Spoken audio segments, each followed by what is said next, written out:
How are we doing, guys? Moose here, Season 3, Episode 11 of our West Ham United crew mode. As you can see, we take a look at the calendar here, and we have a Capital One Cup match to lead this one off with Chelsea. See, we can take them on again after that 6-1 throttling we gave them in the last episode, and we will start this episode off again with Chelsea, and we'll see how it goes. We mixed up the team a little bit, but we have pretty much about as strong a side as we can put out there because, you know, we want to see what we can do here. They knocked us out of the Capital One Cup last year, and we also played them so well in the last game that we're hoping we can get more of the same. But like I said, here starts off with a beautiful through ball, and Ravel Morrison picks up his first goal, I believe, in a West Ham United shirt. 10 minutes in, it's a beautiful little through ball. He made the run across the top of the box, and look at it, just finds the outlet, gets it, slides under Courtois, and gives us that early 1-0 lead. So now 13th minute again, Lacazette plays the ball into Aubameyang, and he volleys it with the left foot out of midair. 13th minute, it's 2-0, and we're eerily showing signs of our last match with Chelsea. For some reason, we just seem to have Chelsea's number. I don't know if it's the style they played. It just seems to give us time and space with the ball, which is obviously what you don't want to give up. But here in the 15th minute, Romelu Lukaku back from West Brom finally with Chelsea, and he has a shot that goes narrowly wide. Juan Mata with a second chance. It falls to Lucas Piazon, and he misses as well. So we get away with a couple chances here. Now in the 41st minute, the ball's played through to Moses. He comes in on the left wing, crosses it in. Butland misplays it entirely, and Lukaku, with that last little touch, puts it over the line to bring Chelsea back within 2-1. Just an awfully weird play from Butland that he just slipped through his fingers, and Chelsea were able to capitalize. But we head into halftime up 2-1. So not a bad start here, and we get it going in the second half here. Ravel Morrison just out of halftime plays the ball to Winston Reid. He knocks it back inside to Ravel Morrison. Look at all the space and room we have. Lacazette now playing the ball, steps inside defender, and this is just an unbelievable shot. Take a look at the replay. It literally went it curved from left to right, which is ridiculous. It basically just curved entirely around Courtois, and Lacazette showing the class he has. Look at this finish. Unbelievable. From about 20 yards out, just buries it. Now a ball played over the top to Aubameyang. He makes a great little play, touched it inside a couple defenders, and he scored as well. It's unbelievable. 49 minutes in, and we've gotten 2 goals straight out of halftime and taken a 4-1 lead. Chelsea certainly feel like they've been hit with a time brick, so they don't know what's going on here. Redmond now trying to make a play here, turns around his defender, comes in, whips across it, and this is the kind of luck Chelsea's been having.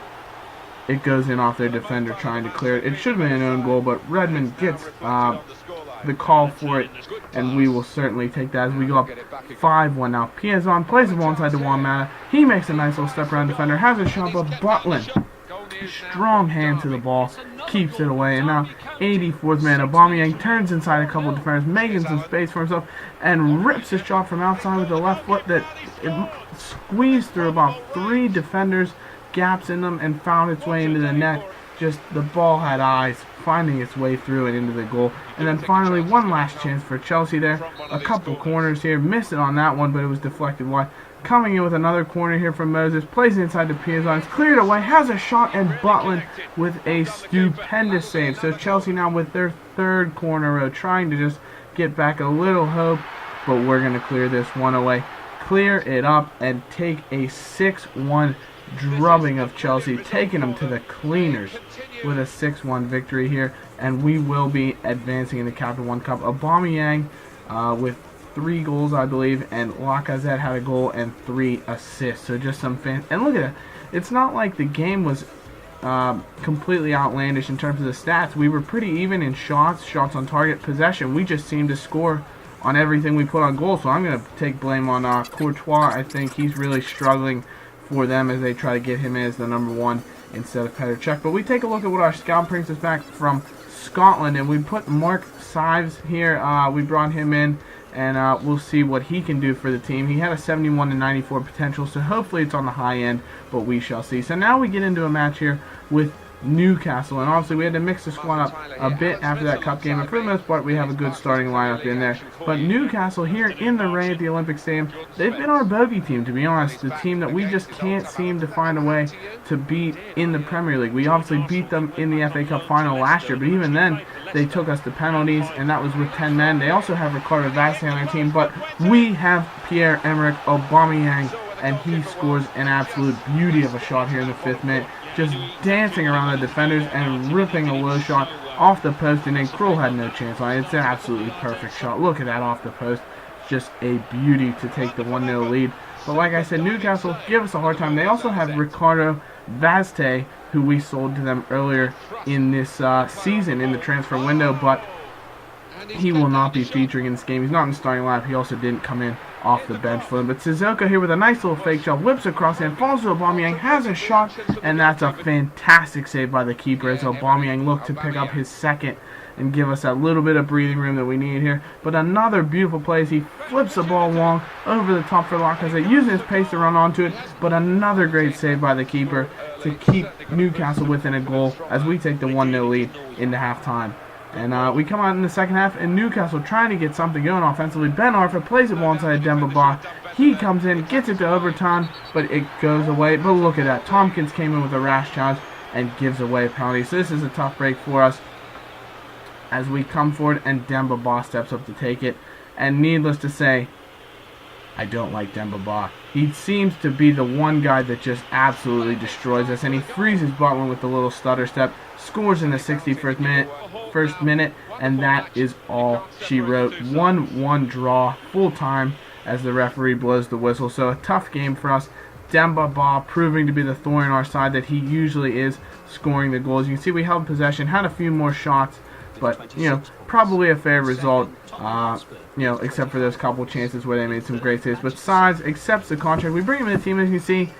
He's only 53 overall, age 16, but, you know, I don't think he's going to cut it. 53 overall, so we'll put him on the loan list and see where he goes from there, but not much to expect from him in the future. We'll see what we can do there. Maybe just get rid of him eventually, just to get a little bit more money into the team. We shall see. But we come in here with a EuroLeague game against Rosenborg, who we thumped pretty well in the home leg of these group table ties. And we take a look at the table. Speaking of that, tied on 7 points with Braga, St. Pat's and Rosenborg, way behind in third and fourth with 1 point each. So needless to say, we're feeling pretty confident about getting through here. And Del Grosso starts it off with a great turn and shoot, but a nice save from their keeper. And now another ball played through to Robert Hall, who we gave, you know, Benzia, Hall, Del Grosso all getting some starts here just to try to get some game time. And Del Grosso with another shot that's saved well by the keeper as we head into halftime, tied 0-0. And Rosenborg, you know, we just have that ability over them as Hall plays a beautiful through ball to Del Grosso. He's got all kinds of time, comes in, tries to chip the keeper, but just doesn't get enough on it, and he's able to make a save yet again. So now Rosenborg finally getting a chance here as we give up another penalty. This is a thorn in our side all season, is giving up penalties and, you know, just getting that little bit out of position, and instead of just trying to, you know, block off any lanes and opportunities, we step in there rashly and give up the penalty. And once again, they slide it away. A great shot there. Butland went the right way, but it was just a perfect shot to the bottom left corner. Nothing he could do there. But we brought on Lacazette as a substitute, trying to get something to happen here. And look at what happens there. Del Grosso and Lacazette linking up well.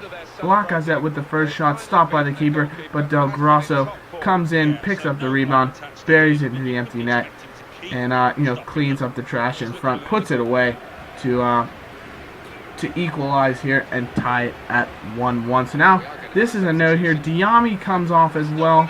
Bring on Musa Sissoko, and look at his first involvement here. Sissoko gets the ball in his own half, brings it up the pitch, plays it up to Del Grosso. Lacazette now getting the ball, and look at that run from Sissoko. He's literally gone the entire length of the field, and look at that. He finishes with a beautiful chip of the keeper in the 84th minute to give us the lead. That's just an unbelievable effort from Musa Sissoko, showing his ability, coming on fresh and just zipping past all of their defenders, and just a cheeky little finish, but he gets it in there for us to take the 2-1 lead. But look at that finish. Off of the free kick, the header into the top corner from just about the edge of the box. I don't know how he was able to get it in, But Rosenborg were able to equalize 2-2, and we'll take the point anyways to keep us ahead of them. And, you know, not a bad performance. Obviously, we would have liked the win. We felt we deserved the win, especially 22 shots, 9 on target, as well as holding the possession advantage. But we'll take a point for sure. We get a note here from Bassam Ali. He leaves a message for me saying he is unhappy with his playing time, but I can't really say anything to him because last year we signed him because we were short on midfielders. But this year we had Morrison come back on loan. We brought Redmond in last season's January transfer window, so we don't need Ali. He's just a player that's not going to fit into our plans, and that's how he's not a great player, not highly rated enough for us, so we're not going to worry about him. If he wants to leave, he's going to leave. That's fine with us. So we take a look at the table. We're currently in 7th, trailing QPR by 4 points, so a win here would be huge as we take on Aston Villa away. And Lacazette in the 3rd minute getting started early with a rocket of a shot that he hits off the post behind Brad Guzan. But now Aston Villa in the 18th minute coming in here, and Kieran Clark with a header, just a beauty.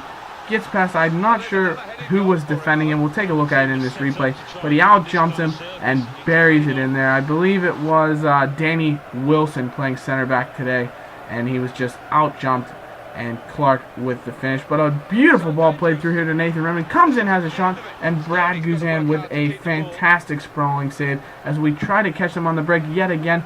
Jarvis with a beautiful ball over the top. Lacazette using his pace to run onto it. Comes in, and Guzan again just comes out completely horizontal and makes another save. So my former American goalkeeper, you know, paying it back to me with a few fantastic saves like we saw from him in the World Cup before this season. But we get another chance here. Aubameyang with 2 shots on goal, 1 saved and 1 wide. Jim Bear now with a great little piece of skill, a fake shot to get around Blar, comes in and finesses it around Guzan to give us that 1-1 equalizer that we desperately needed. We don't want to be dropping points here. Honestly, you know, we'll take at least 1. We need to be getting something, especially in these away games in the rain. We hate playing in the rain, but we'll take the point as Jim Bear finishes there. He's just continuing his great season. And now Matt Jarvis with a chance to give us the lead, but a great save from Guzan, and the ball's tipped wide. Now Aubameyang trying to make a play. Pass it through to Lacazette. He comes in, and Guzan with another save as we finish that one 1-1, picking up the point from Aston Villa. And that's going to be it in this episode for me, guys. Hope you've enjoyed it, and we'll see you in episode 12. Thanks, guys. Bye-bye.